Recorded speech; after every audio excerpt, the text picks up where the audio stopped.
La misère sociale, c'est violent. Balancer un caillou sur un flic qui est armé des pieds à la tête, c'est pas violent. Enfin, faut arrêter. Oui, peut-être il peut se faire un bleu, tu vois. Nous, ils nous ont arraché des yeux, ils nous ont arraché des mains.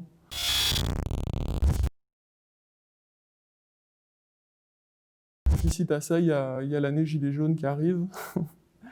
Donc les Gilets jaunes, ouais, c'est un mouvement... Enfin, je veux pas trop m'attarder là-dessus, mais c'est un mouvement voilà, assez inespéré pour ma part. Tu vois, avec cette étincelle populaire. Aussi dans ce truc d'horizontalité à fond. Genre, après quelques semaines, il y a le gouvernement français qui demande qu'il y ait des représentants qui viennent sur les plateaux de TV. Les Gilets jaunes disent non, on n'a pas de représentants. Les gens peuvent se sentir Gilets jaunes ou pas, et ont tous le droit de parler au nom des Gilets jaunes, parce que, enfin, au final, c'est assez personnel. Mais il y a pas quelqu'un qui est délégué, qui représente la parole, l'idéologie Gilets jaunes. Il n'y en a pas, en fait. C'est surtout voilà, un mouvement contestataire par rapport à tous les acquis sociaux qu'on perd petit à petit, quoi. Donc bref, c'est un mouvement qui me redonne un peu foi dans le fait qu'il pourrait peut-être se passer un truc ici dans nos pays d'Europe occidentale, enfin en francophonie surtout.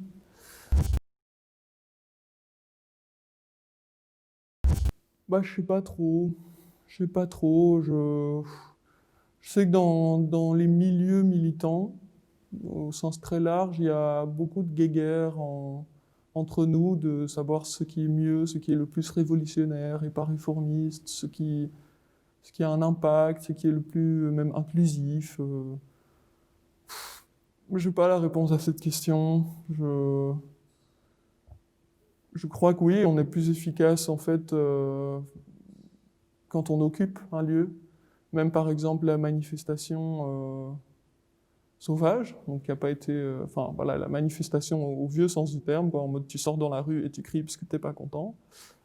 Bah, je crois que c'est important. Enfin, je crois que c'est même peut-être utile, mais je trouverais ça plus utile si, ouais, s'il n'y avait pas un bête parcours, on sait très bien qu'à 14h c'est fini et qu'on va dîner chez mamie, enfin, tu vois.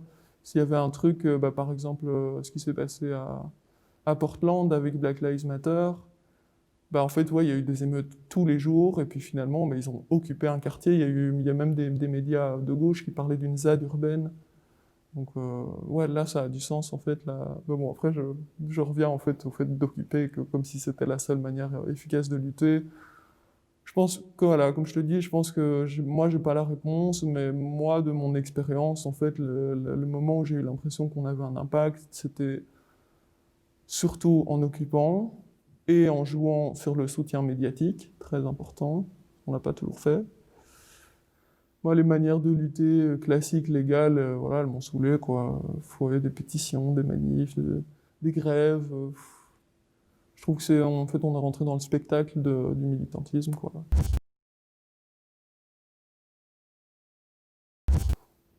Ah, je crois que même les meutes aujourd'hui, ça sert plus à rien, quoi. Enfin, voilà, je te disais, j'ai été beaucoup manifester avec les Gilets jaunes. Souvent, c'est parti en couille. On a retourné Paris.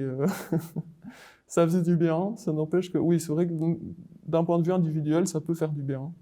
En fait, juste de leur foutre une raclée, quoi. Pour une fois, c'est nous qui vous faisons perdre quelques euros. Et on est tous ensemble et on a un rapport de force et vos flics ont peur de nous. Et ça fait quand même du bien de sentir que on n'est pas tout seul.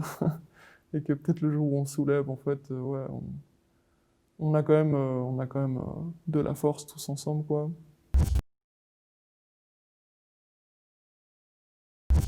Ouais, à fond. Ça, c'est vraiment impératif, surtout qu'aujourd'hui, avec Internet, on est tous liés entre nous. Donc, par exemple, là, ouais, en vrai, depuis les Gilets jaunes, il y a une augmentation des émeutes dans le monde qui est invraisemblable. Enfin, je crois que c'est depuis 2015, ça avait augmenté de 250% dans le monde. Donc, et peut-être que c'est lié aussi au fait on voit les images, on voit qu'ils s'en passent partout. Voilà, après les Gilets jaunes, il y a eu, enfin, juste après, il y a eu Hong Kong, il y a eu le Chili aussi, c'était hyper hardcore. Et puis là, voilà, cette année, il y a eu Black Lives Matter. Là, en ce moment, il y a des trucs en Italie, en Espagne, même en Europe de l'Est, contre les mesures sanitaires et tout. Donc, il est vraiment impératif ouais, qu'on recrée un peu cette idée d'international qui est déjà apparue dans les mouvements communistes et anarchistes au fil de l'histoire. Mais peut-être aujourd'hui plus que jamais, parce qu'en fait aujourd'hui on est mondialisé, donc on a tous une culture commune quand même, on est tous matrixés par, par l'Occident, les États-Unis en particulier. Et on peut être connectés les uns avec les autres. En plus, voilà, prendre un avion, c'est pas compliqué non plus. Bon, il faut un peu de sous, certes, mais voilà, c'est pas comme à l'époque, quoi. Du coup, euh, du coup, ouais, et trouver des manières de s'allier tous ensemble. Après, évidemment, le principal problème, pourquoi on s'attaque pas à des institutions larges, c'est la répression. C'est le fait qu'à travers la technologie, en même temps, nous, ça nous permet de communiquer entre nous. En même temps, eux, ça leur permet de nous surveiller à mort. Les caméras, les micros dans les smartphones, enfin, on est écouté tout le temps partout. Enfin, voilà, nous on sait très bien, si on fait tourner ne fût-ce qu'une manif pas déclarée où on sait très bien qu'on sera 30, les flics nous attendent. Si on s'est envoyé des SMS, si on s'est téléphoné, les flics nous attendent, ils le savent. Donc bah, on n'a pas trop envie de finir en tôle non plus. Euh, Surtout pour une action qui ne servi à rien. Du coup, euh, Du coup, ouais, on est un peu coincé en même temps entre cette envie dévorante qu'on a d'attaquer pour de vrai, tu vois. Ne fût-ce que, ouais, je sais pas, la technique de l'attentat. Enfin, t'es pas obligé de tuer des gens, mais voilà, aller détruire un lieu, la nuit, par exemple, là où quand il y a personne. Un lieu où des gens se rassemblent, s'organisent, par exemple, je sais pas, un parlement, une banque, un truc comme ça, un truc qui symbolise vraiment le pouvoir qui nous tue à petit feu, bah. Ouais, ce serait stylé, mais je crois que dans cette époque-ci, c'est hyper compliqué. Déjà, on n'a plus du tout. Enfin, on est tellement frileux face à tout ce qu'on appelle la violence. Enfin, tu vois, aujourd'hui, casser une vitrine, c'est violent. Euh, Enfin, je sais pas, il y a 100 ans, les gens ils étaient dans les tranchées, tu vois. Ça, c'était violent. Aujourd'hui, on est tellement déconnectés de. Enfin, je parle de chez nous, hein, vraiment chez nous. On voit des images en plus à la télé de guerres, de trucs atroces, de gens qui meurent et tout. Mais bon, ça ne nous touche pas directement, donc même si on se sent un peu triste, au final, nous, on est content d'être en bonne santé. Mais par contre, dès que t'as en bas de chez toi un magasin qui s'est fait casser, là, c'est vraiment, ah, quelle violence! C'est quelqu'un, tu te rends compte, c'est quelqu'un qui a pris une arme, ne fût-ce qu'un pavé, et qui a cassé un truc, quoi. Donc on est aussi, ouais, on est aussi tellement bercé, baigné dans le pacifisme qui nous vient des 60s que ouais, on sait plus trop comment se fâcher en fait. Et en plus de ça, on est hyper surveillé. En plus de ça, les médias sont contre nous à mort en divulguant encore cette image de les méchants gilets jaunes qui sont des casseurs et les gentils petits marcheurs pour le climat qui demandent la permission au gouvernement d'avoir une loi climat, je sais pas quoi. Enfin, ouais, on a un peu tout contre nous. Et ouais, non, pas chaud d'aller en tôle pour rien, quoi.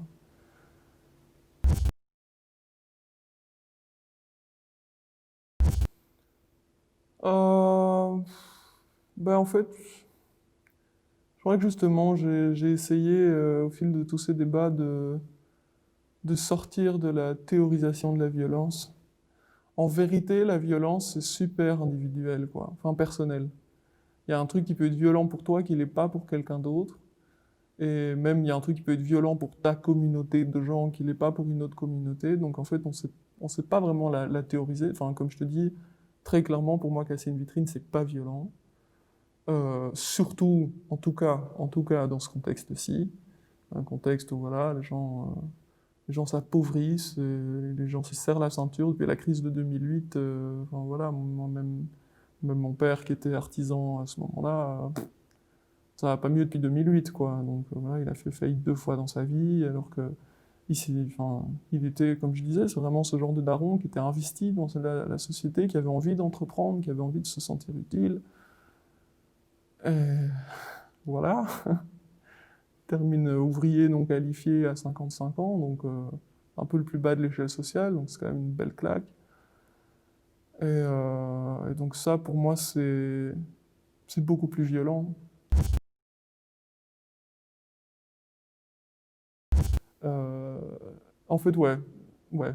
Déjà, donc ce discours de la fille qui s'est pris un coup de matraque dans les cervicales, là, qui reste à l'hosto pendant je sais pas combien de temps, et qui a plein de séquelles, qui dit exactement ce que je viens de te dire, quoi. Ça, c'est violent, en fait. La misère sociale, c'est violent. Balancer un caillou sur un flic qui est armé des pieds à la tête, c'est pas violent. Enfin, faut arrêter. Oui, peut-être il peut se faire un bleu, tu vois. Nous, ils nous ont arraché des yeux, ils nous ont arraché des mains. Tout ça pourquoi? Pour nous empêcher d'exprimer notre première colère qui ne leur est absolument pas destinée, qui est destinée aux gens qui défendent. Et en plus, voilà, tout ce débat sur la police qui est censée défendre le citoyen et qui fait exactement l'inverse.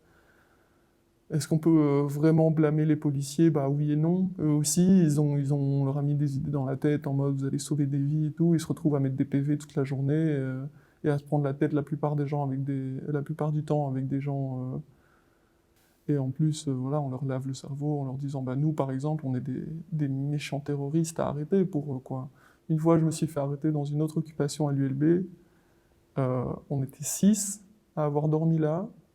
Il y a une trentaine de Robocop qui a débarqué en mode grosse torche sur notre gueule, debout et tout. On n'a pas eu le temps de mettre nos chaussures. Moi, ils m'ont pris mon ordinateur. J'ai eu aucune preuve, donc je ne l'ai jamais récupéré. Et enfin voilà, bon bref, ça c'est le débat de la police, mais ouais, non, ce film sur les Gilets jaunes, il résume trop bien la question de la violence, quoi. Voilà, déjà, enfin à un moment, il y a même un gars qui dit si casser une vitrine c'est violent, quel terme on utilise pour un attentat au Bataclan, tu vois? Pour un gars qui tire à bout portant sur des gens comme ça, qui les tue, des gens qui lui ont rien fait, c'est pas... Alors qu'est-ce qu'on appelle violence? Enfin, donc ouais, moi je pense que théoriser la violence, c'est vraiment perdre son temps. Juste en fait, quand quelqu'un est blessé, quelqu'un réagit.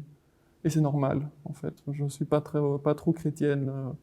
Le discours de Jésus, là, il faut tendre l'autre joue.